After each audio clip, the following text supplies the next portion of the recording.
So, Di pa po. Waiting lang. Okay na ito siya. Bago ating lesson mga kapatid ay nais nating manawagan sa mga kapatiran nasa Facebook Live, mga kaibigan, mga kakilala po natin. Ano po? Sunod-sunod na kasi itong ating mga kalamidad. Kaya kanina sana ay papunta kami o mamaya papunta sana kami ng Bicol para maghatid ng mga tulong, hindi lang matutuloy sapagkat sarado pala ang daan diyan sa bandang Quezon Province. Pero sa mga nanonood, mga kapatiran, mga kaibigan na may kakayahan at mayroong mga extra, ay pagkakataon na nating tumulong sa mga nangangailangan. Pagkatapos ng bagyo doon sa bandang Bicol, hindi lang talaga hangin at tubig ang ulan ang naranasan nila. Yung iba ay lahar pa na bumaba mula sa Bulkang Mayon. Sa ating mga balita ay nakakatagatin dito at wala naman tayong magawang gaano, kaya ganoon lamang tayo, no? Sa kaya lang natin tayo makakatulong. At dinagdagan nitong huling bagyo ngayon na Ulysses, baha naman at iba pang bagay ang pangyayari sa lakas ng hangin.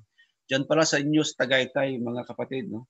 Sa Mary Ridge, may mga naapektuhan pala dyan. May nag-text sa akin, may nagiba ang bahay niya na nag-landslide daw yung adobe. Tinamaan daw bahay nila at nawasak. Nagpapasak lolo sila. Ngayon lang naman gabi po nabasa ang kanilang text. At sa bandang Montalban, ang mga kababayan po natin doon, may mga kapatiran tayo roon, binaha yon at saka Marikina. Yung Marikina naman ay lagi na lamang binabaha. May chapel po tayo roon at yung chapel na yun, ilang beses na yun na binabaha. Wala pa akong balita kung ano na nangyari sa kanila. Malalim ang inaabot ng chapel natin doon. Si Brother Danny ay nagsabi na pinaparescue niya yung mga kapatiran doon. Siyempre hindi kaya ng mga preachers ang pumunta mag-rescue. Yung mga nasa local government ang may kakayahan na mag-rescue. At ating dalangin na lamang naging maayos ang pag-rescue sa kanila. Yung mga taga Montalban naman ay nasa evacuation center na ayon sa information na aking nakuha. Okay? So yung mga kapatid na nasa Facebook Live, sino man po makakapakinig nito at mayroon pong kakayahan at willing, gusto pong tumulong, kontakin niyo po kami. At ginagawa naman po namin ang makakaya namin upang maiparating po sa mga nangangailangan ang ating mga tulong na ipinapadala. Sa mga nakatulong na po ay maraming salamat. Naiipon po yung ating mga yung inyong mga pinapadalang mga tulong at ipinaparating po namin sa mga kinauukulan. Salamat nga pala sa Diyos. Meron pong dadalhin sana namin marami-raming bigas. Balita kasi namin ay mahirap na makalusot hanggang Bicol kung wala tayong dalang mga ayuda. Kaya minabuti namin dito na mamili. Pero ganoon naman pala ang balita, kaya postpone po muna ang aming biyahe. At ngayon po, ang ating paksa ay patungkol po sa iba't ibang salin ng Tagalog Bible. No? Tinapos ko na po yung sa English translations. Ngayon naman ay yung Tagalog translations naman ang ating tatalakayin. At hindi rin naman lahat kasi hindi naman lahat ay ating binabasa at pinag-aaralan. Yung mga popular, yun ang ating pag-aaralan. Pero information na rin ito, ano-ano yung mga Bible translation sa Tagalog. Oo. At unang-una na mayroon tayo ay noong 1992. 1992 ay ang kauna-unahang Tagalog translation gawa ng American Bible Society or ABS or British and Foreign Bible Society. Sila po ay limbag ng New Testament in Tagalog. Tagalog mo nang ginawa nila at noong 1905 ay nabuo yung Tagalog Bible, Old and New, at tinawag nila itong ang Biblia. So ito ay isang formal Protestant translation equivalent to the American Standard Version published by the Philippine Bible Society. Ito yung siguro ay unang Bible na sa Tagalog na aking naintindihan o nabasa. No? Ang sinasabi niyang formal Protestant translation. Ang isang formal translation ay isang pagsasalin na masasabi nating na word for word. Pagsasalin talaga ang ginawa nila. Kung ano yung nasa Greek o sa Hebrew o sa Aramaic, hinanapan nila ito ng katapat na Tagalog na salita at iyon ang pamamaraan nitong ang Biblia. Kasi ang iba ay tinatawag po na dynamic translation. Yung dynamic po kasi, yung idea, yung thought, ang kanilang itinatranslate. Yung binabasa nila ang original, inuunawa nila, tapos hinahanapan nila ng equivalent na salitang Tagalog at yun ang isinusulat nila. Not necessarily a translation of the original words. No, yan po ang dynamic translation. So ang Biblia nabuo noong 1905 Tagalog at sinasabing based on the Spanish version of the Protestant canon. Yung canon, hindi to kanyon. Itong canon ay isang salita, galing sa salitang Grego na ibig sabihin ay panukat. Ito yung standard na nabuo kung aling aklat ang tatanggapin nila bilang bahagi ng Biblia. Ayan. At itong Tagalog Bible ay binase nila doon sa tinatawag na Protestant canon. Kaya wala yung tinatawag na Apocrypha. At inuulit ko na sinasabi, pag-aaralan natin yung apocryphal books. Yung mga aklat na wala sa ating Bible pero nasa Bible ng Catholic Church. Yun ang mga tinatawag natin na apocrypha. Pag sinabi mong Protestant canon, wala yun. Wala yung mga apocryphal books. At ganoon ang original o ang unang Tagalog translation na ang Biblia. Wala siya noong mga apocryphal books. At nailimbag, 1905 nga, tinawag na ang Biblia at it was patronized by users of the Tagalog language for a long time. O 1905 pa hanggang ngayon, akalain niyo yan. Kaya itong ang Biblia ay nasa tinatawag ng public domain.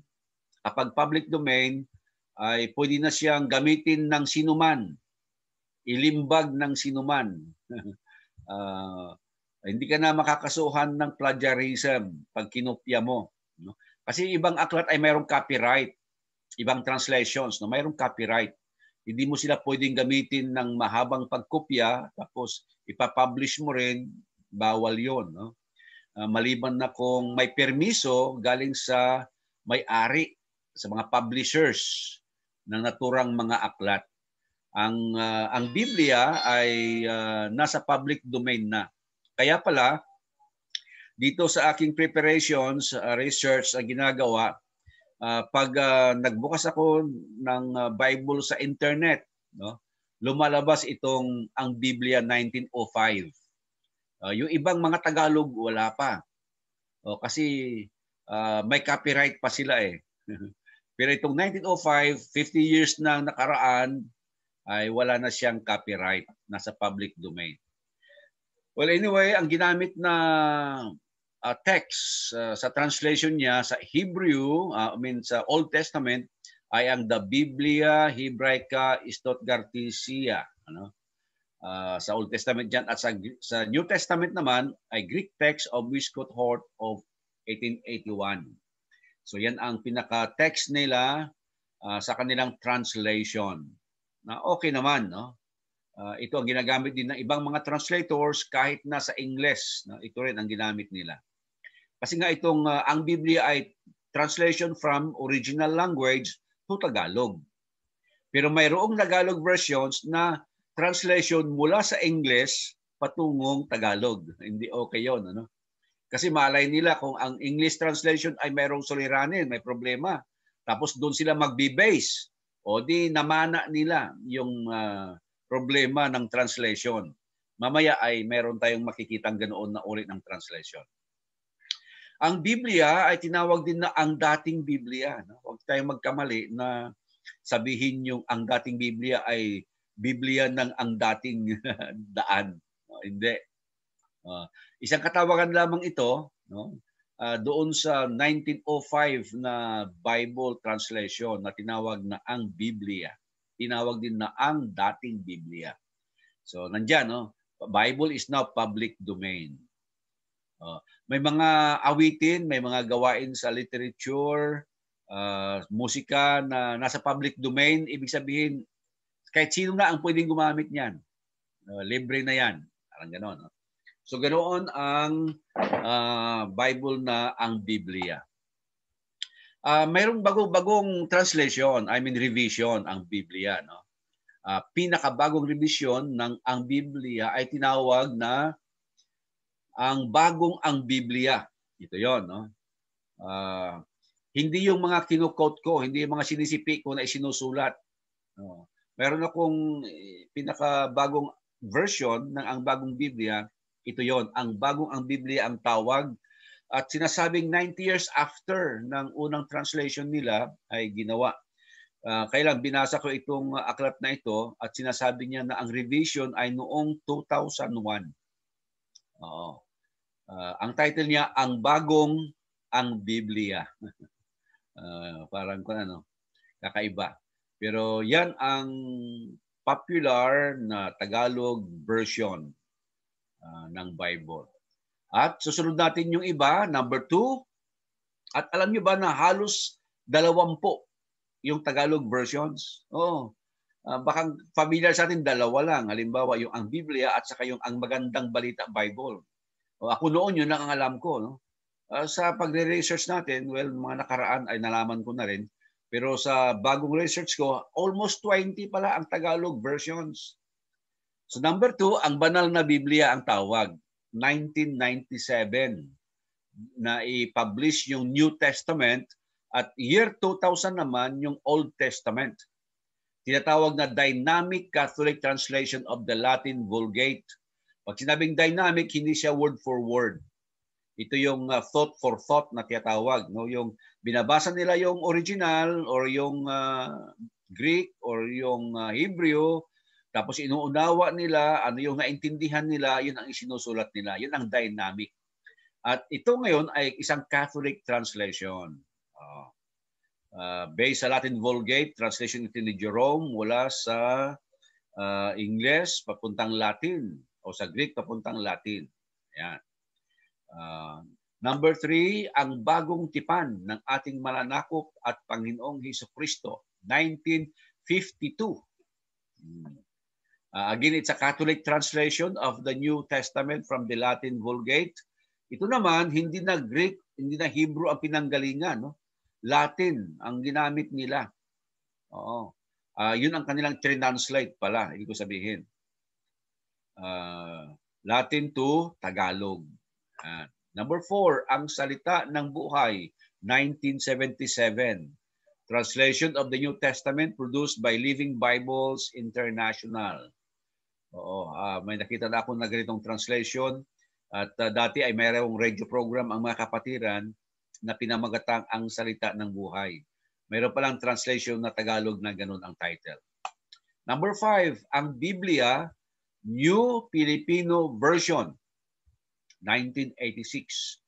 Isa siyang Protestant translation, equivalent to the New International Version.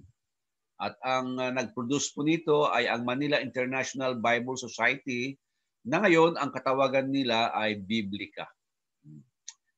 Naging aware ako dito noon, 1986. Dito ko sa Manila nakita ito, New Filipino Version. Okay, number 6, ang salita ng Diyos, 1998. Baka bago sa atin ang mga ito. Sa akin, bago mga ito. Translation of the New Testament produced by Bible International. Yan, number 6. Number 7, ang salita ng Diyos para sa mga Pilipino, 2003. Translation of the New Testament produced by OMF Literature Incorporated. OMF, mayroon silang mga Bible bookstores o Christian bookstores. Mayroon din pala silang sariling translation. Kaya lang hindi sila sumikat, Hindi katulad ng gawa ng mga Philippine Bible Society, ayan, sumisikat sila or mas tanggap ng mga Pilipino. Number 8, Salita ng Diyos para sa Pilipinas, 2013. Translation of New Testament produced by Bible Society or the Philippine Bible Society. Number 9, ito na, mas popular ito. Magandang Balita Biblia or Tagalog Popular Version, 1973 ang New Testament niya at ang Old Testament ay noong 1980.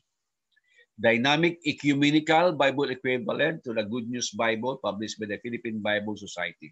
So dynamic translation na naman ang ginamit, hindi siya word for word. Ito yung thought for thought. Ano yung iniisip nila, nakahulugan nung isang talata, yun ang isinulat nila. At sa ganitong sistema kung minsan ay mahirap. No? Kasi magdidepende yan sa pagkakaunawa ng translator. Kasi hindi word for word ang translation niya. Ang problema ay kung mayroon siyang bias sa isipan niya patungkol sa isang doctrine, maaari niyang isingit doon yung kanyang sariling pagkakaunawa. Kaya yun ang isa sa mga basihan natin. Mabuti naman itong Magandang Balita Bible, chinek ko ang ilang mga verses niya patungkol sa kaligtasan, accurate naman. PBS pa rin ang publisher po nito. Number 10, mayroong Greek Tagalog Interlinear 2015. Bago ko lang ito na nakita at nakabili ako nito ng isa, hindi ko alam 2015 pa pala available. No? Siguro mga 2 years or 3 years lang nakaraan na nabili ko ito, itong interlinear na ito. Yung interlinear mga kapatid, no, nakasulat sa Greek, yung sa ibabaw, tapos sa ilalim niya, nandun yung Tagalog. Sa mga Greek English, marami na akong nakita niyan. Greek sa ibabaw, English translation dito sa baba. Marami na yan. No? Pero bago nataka ako, nung makita ko, mayroon din palang Tagalog. Kaya bumili na ako agad. Gawa ito ng Philippine Bible Society at ginamit nila ang revision ng Ang Biblia 2001. At saka, formal translation ang ginawa nila. Formal translation is sinusubukan nilang i-word for word ang translation. Maganda yun word for word ang translation niya. Mas accurate. Huwag lamang nilang i-literal yung mga idiomatic expressions. No? Yung mga idioms. Yun ang problema. Yung mga expressions ba? Kapag ginawa mo kasing literal translation yun, nawawala talaga yung kahulugan niya. Number 11, Filipino King James Bible. 2016-2017. So bago-bago lang, 3 years ago. Ito yung sinasabi ko mga kapatid na isang uri ng translation na mula sa English. So kung ano yung nandoon na translation sa English, hindi na nila mababago yun. No? Mamanahin na nila yung suliranin ng King James Version. Di ba nung mga nakaraan pinag-aralan natin na mayroong mga kahinaan, weaknesses, no? Ang King James Version at saka yung iba pa. At dahil ginamit nila yung version na yon, natural, yung anumang kahinaan ng version na yon, nandun din sa translation nila. So isa itong Protestant translation of the New Testament, Psalms and Proverbs, published by Send the Light Ministries. Ayan, no? Gumamit sila ng mga dictionaries lamang without the light of the original Hebrew and Greek text. Yan ang negative dito, disadvantage yun. Hindi sila nag-translate from the original language. English ang ginamit nila. Yung iba naman, Latin. No? Hindi okay. Verse number 12, Tagalog Unlocked Literal Bible. And, dalawa ito, Tagalog Unlocked Dynamic Bible. Yung literal, word for word yon. Tapos dynamic Bible, gumamit sila ng thought for thought, yung paraphrasing. Tinatawag na Protestant Public Domain Translations by Door 43. Kung public domain, free for all yan. Hindi ko nabasa pa ito. 13, New Testament, Pinoy Edition 2018, 2 years ago.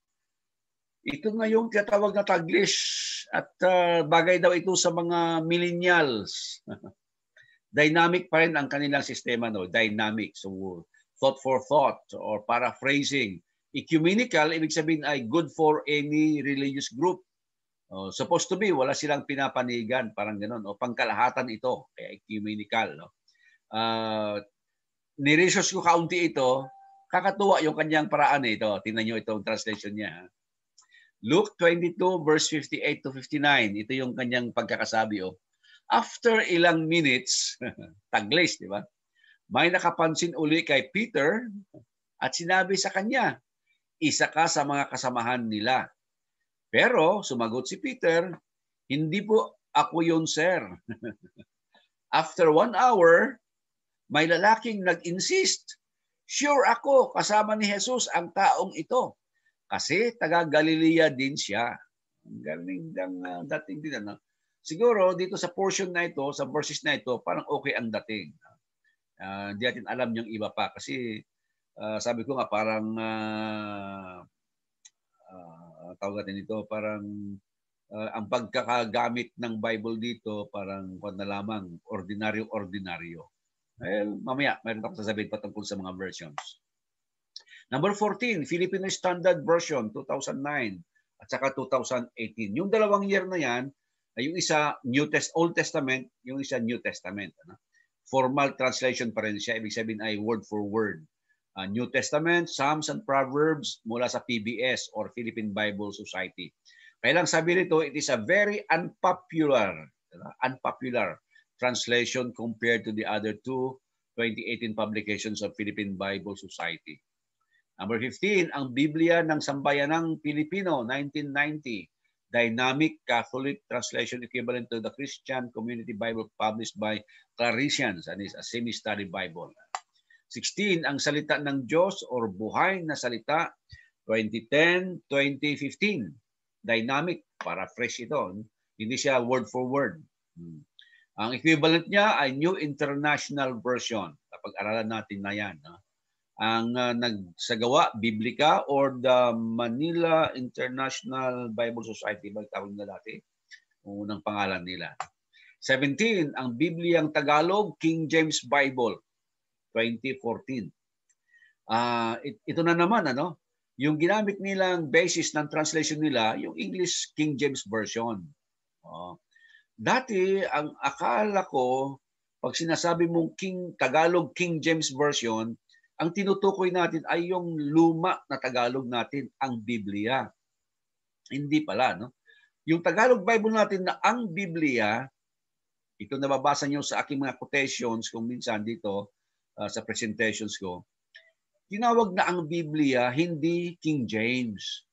Siguro yung idea ng pagtawag dito na King James ay sapagkat luma siya lumang Tagalog. Medyo malalim na Tagalog, yung unang lumabas, 1905. Malalim na Tagalog yan. Kaya sa susunod na presentation natin, i-discuss ko yung mga binago.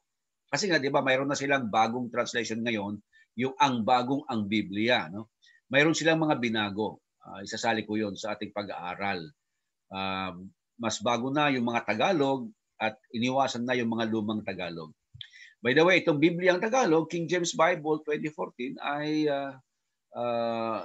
gawa ng isang vlogger, Paul by vlogger, taga Habagatan ng Pleroma Revelation Bible Ministry.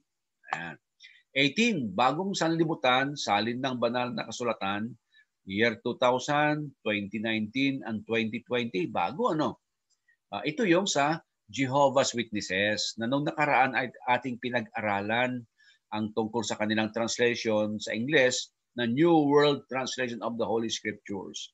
At doon nga mayroon tayong mga tinalakay na mga witnesses, kahinaan or problem ng translation na ito. Sila yung nag-popular sa word na Jehovah mula sa Old Testament. Kasi ang pangalan ng grupo nila, Saksi ni Jehovah, kaya gusto nila yung word na Jehovah na isinulat doon sa Old Testament. Well, okay lamang sana yun. Ang naging problema, pagdating sa Bagong Tipan, gumamit pa rin sila ng word na Jehovah. Yung word na Jehovah ay nandun lamang, isa siyang Hebrew. Hebrew name for God, sabi. At yung Hebrew ang ginamit sa Old Testament. Ang New Testament ay hindi gawa sa Hebrew, hindi isinulat sa Hebrew. Kaya dapat wala doon yung YHWH. Wala dapat yung word ng Jehovah sa Bagong Tipan. Kasi ang Bagong Tipan ay naisulat sa Greek. Pero sa kanilang translation, mayroong word na Jehovah sa New Testament. So ganoon din sa Tagalog. At 18, yung Tagalog versions lahat-lahat, no? Excluding yung ang bagong ang Biblia. So that make it to 19. Kung isasalin natin yung revision ng lumang Tagalog, ang Biblia. At sa information na akin nakuha ay sinasabi that mainline Protestant denominations in the Philippines, no, tend to prefer the Magandang Balita Biblia. Popular kasi ito na version. No? Unang-una, yung papel na ginamit nila, medyo lang yung hindi kagandahan. Parang pang-pocket book din. Katulad ng sa English version ng Good News for Modern Man, parang pocket book ang style nila, mura lamang. No? Yung mga printed materials, hindi siya yung puti na papel ginagamit. Kaya popular siya, marami silang nabibenta. At pati daw yung Iglesia ni Cristo ay gumagamit din ng Magandang Balita Bible. At yung mga Jehovah's Witnesses, siyempre, ay yung kanilang translation. Ang bagong sanlibutan o the New World Translation. Sa atin, hindi ko actually nire-recommend ang Magandang Balita Biblia. Although nahihirapan akong i-recommend din yung lumang Tagalog kasi malalim yung Tagalog niya. At natuwa ako nung gumawa sila ng revision na mayroon ng ang bagong ang Biblia na mas mababaw na, mas bago na ang Tagalog. Yun ang nire-recommend ko. Yun ang ginagamit ko actually. Kaya kung minsan mapapansin ninyo, yung words na binabasa ko sa aking Bible ay hindi katulad ng nababasa ninyo sa inyong mga Tagalog Bible. Kasi yung pinakabago na Tagalog, ang bagong ang Biblia, ang aking ginagamit. Okay? So, tungkol sa mga translations, mga kapatid, no, mag-iisip tayo, so ano ngayon ang patungkol sa mga translations na ito? Ang dami-dami pala, lalo sa Tagalog, 19 na yun. Acceptable ba ang mga ito? Considered ba sila na salita ng Diyos? Ayan. No? Itong ating mababasa, mga kapatid, sa Lucas Kapitulo 4. Patungkol sa translations, dito sa Lucas 4 ay mayroong binasang aklat ang Panginoong Hesus. At sa ating pag-aaral, ito yung tinatawag na Septuagint version of the Bible o of the Old Testament. Ang Septuagint version ay salin ng lumang tipan mula sa Hebrew patungo sa Griego. Kasi dati, ang mga Hebrew, Hudyo, ang alam lang nila ay Hebreo na salita. Katagalan, nalaman din nila, nagsasalita na rin sila ng Greek. Kaya panahon ng Panginoong Hesus, kinailangan ang Tagalog, kinailangan ang Biblia ng Hudyo na nakasulat sa wikang Griego.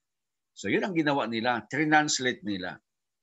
So dito sa record na mayroon tayo sa Lucas Kapitulo 4, ang Panginoong Hesus ay kumuha ng aklat ng Septuagint version, translation ng Hebrew to Greek. Binasa niya ito sa harapan ng mga Hudyo doon sa sinaguga. No? Meron siyang binasa, ito, sabi niya, sa verse, saan na ito? 18, ang Espiritu ng Panginoon ay sumasa akin sapagkat hinirang niya ako upang ipangaral sa mga mahihirap ang magandang balita. Sinugo niya ako upang ipahayag sa mga bihag na sila'y lalaya at sa mga bulag na sila'y makakakita. Sinugo ako upang palayain ang mga inaapi at upang ipahayag ang panahon ng pagliligtas ng Panginoon. Tapos, verse 20, at binalumbon niya ang aklat at isinauli sa naglilingkod at naupo at ang mga mata ng lahat ng nasa sinaguga ay nakatitig sa kanya. Ngayon naganap at siya nagpasimulang magsabi sa kanila. So sabi ng Panginoon na, bantayan niyo. At siya nagpasimulang magsabi sa kanila, ngayon naganap ang kasulatang ito sa inyong mga pakinig. Ang binasa niya mga kapatid, translation. No? Yung Septuagint. Pero tinawag niya na kasulatan. Tinawag niya na kasulatan.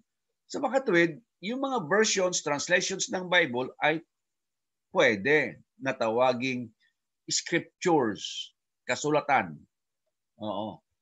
Oo nga naman po kasi sinubukan kasi nilang i-translate yung nasa original na lingwahe patungo sa lingwahe ng mga common na tao upang maunawaan ng common na tao ang salita ng Diyos. Bago yun, nais ko rin basahin itong nasa magandang balita, Biblia. No?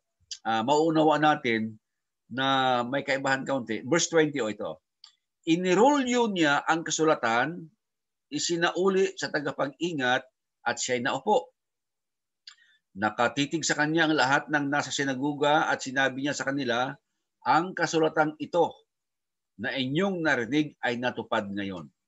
Tumutukoy sa kanyang sarili kasi yun eh. Inirolyo.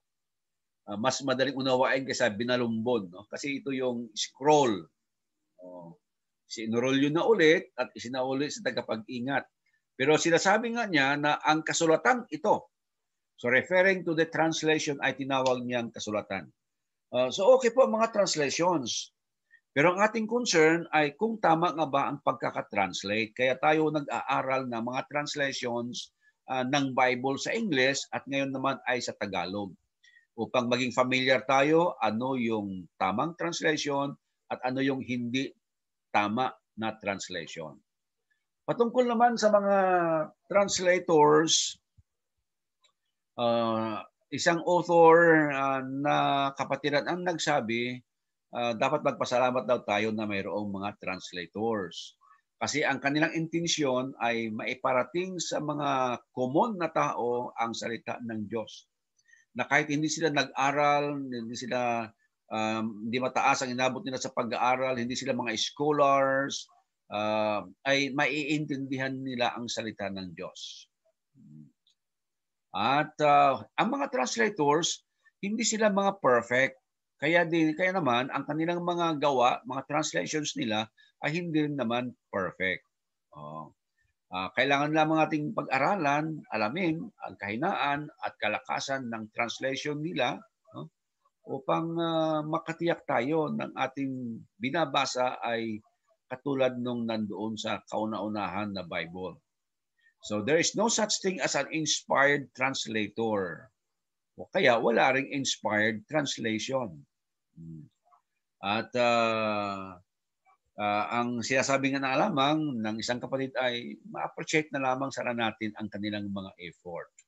At by the way, yung mga mahalagang mga talata, mga kapatid, kapag i-check nyo sa iba-ibang mga translations, katulad ng may kinalaman sa salvation, sa kaligtasan, yun ang mahalaga. No? Kapag ang isang talata may kinalaman sa kaligtasan ay binasa natin sa isang translation at tama naman ang pagkakasalin, well and good. Ang problema ay kapag binago nila yung mga plano ng Diyos patungkol sa kaligtasan sa mga talata, iyon ang i-reject natin. Kasi ano pa ang mapapala natin? No? Kung ang patungkol sa kaligtasan ay babaguhin ng isang translation, ay wala na. Yun ang ating pag-asa patungkol sa kaligtasan. Tapos sa translation ay babaguhin niya yung mga katuruan ng Diyos patungkol sa kaligtasan. Wala tayong mapapakinabangan doon. So yun ang mga unang-unang i-check natin na mga talata sa anumang translation na ating mababasa. So mga kapatid, ito yung ating mahalagang lesson patungkol sa translation at sa pagkakataong ito patungkol naman sa Tagalog translations. By next time, ating pag-aralan po mas specific ano yung mga kahinaan at kalakasan ng Tagalog translation na ang Biblia at saka yung revision niya. Bakit nila ni-revise? So ito po ang ating pag-aaral ngayong gabi at pagpalain nawa tayo ng ating Panginoong Diyos. Maraming salamat po, brother.